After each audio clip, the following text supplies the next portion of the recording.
Bienvenidos a este podcast. Les habla Delia Henderson y abarcaremos el tema sobre comer emocional versus comer consciente.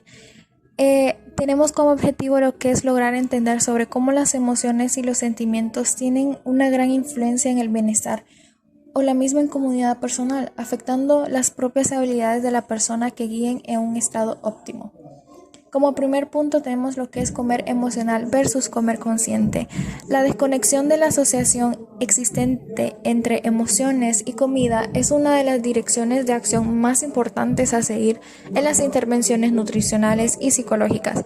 Es importante identificar a las personas que tienen estos patrones alimenticios que influyen mucho en lo emocional, esto llegando en situaciones de emociones negativas o angustia. Las emociones son un factor importante en la manera en que comemos. Se puede ver reflejado cuando estamos felices o cuando nos encontramos tristes o tensos, cómo llegan a existir estas alteraciones en la alimentación. Luego tenemos lo que es comer emocional versus comer intuitivo. En las personas llamadas comedores emocionales ocurre una respuesta atípica ante estados de ánimo negativo o angustia. Tenemos las características del comedor emocional que primeramente poseen habilidades de afrontamiento pobre. Esto significando que cuando un individuo esté pasando por una situación donde los niveles de ansiedad son altos, no logra obtener estrategias óptimas o adecuadas ante el afrontamiento de la circunstancia, por lo que llega a influir o afectar en los cambios como lo son el área alimenticia. Dificultades para distinguir las señales del hambre o saciedad. Se encuentran esos momentos donde los niveles de ansiedad son altos y a pesar de que nos sentimos llenos, nos sentimos saciados, sentimos la necesidad o ese impulso de seguir comiendo a pesar de nuestro estado de llenura. Luego tenemos lo que es comer en exceso en respuesta a una agitación emocional o en respuesta a señales internas de hambre. Comen más alimentos dulces con alto contenido graso y una comida densa en energía cuando se encuentran en situaciones de estrés.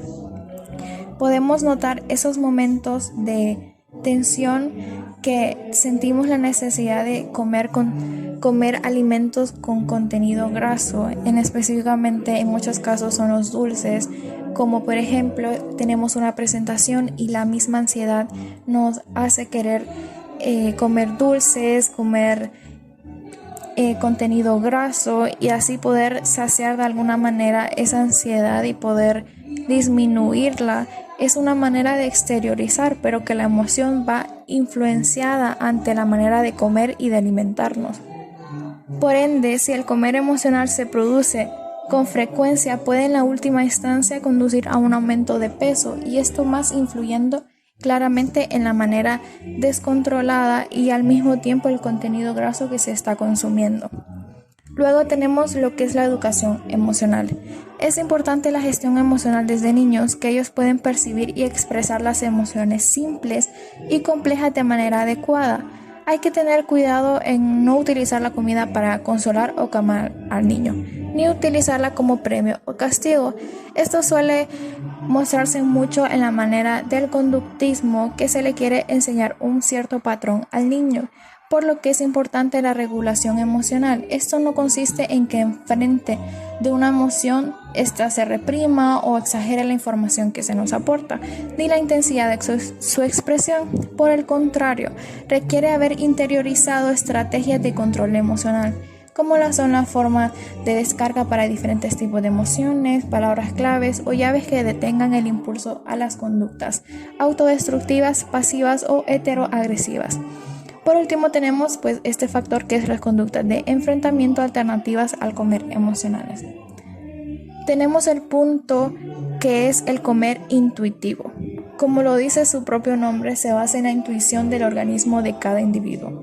Hay factores genéticos, de salud y de gustos personales que juegan un papel importante en lo que podemos y no podemos comer de manera temporal o permanente. De manera que no se puede hablar de una alimentación universal. El comer intuitivo requiere la incorporación de una serie de hábitos de alimentación saludable y de una relación respetuosa con las señales internas que nada tiene que ver con la exigencia de dietas o de las dietas milagrosas. Algunos principios de la alimentación intuitivas son rechazar la mentalidad dietética, honrar el hambre, hacer las paces con la comida, respetar la saciedad y respetar el cuerpo, etc.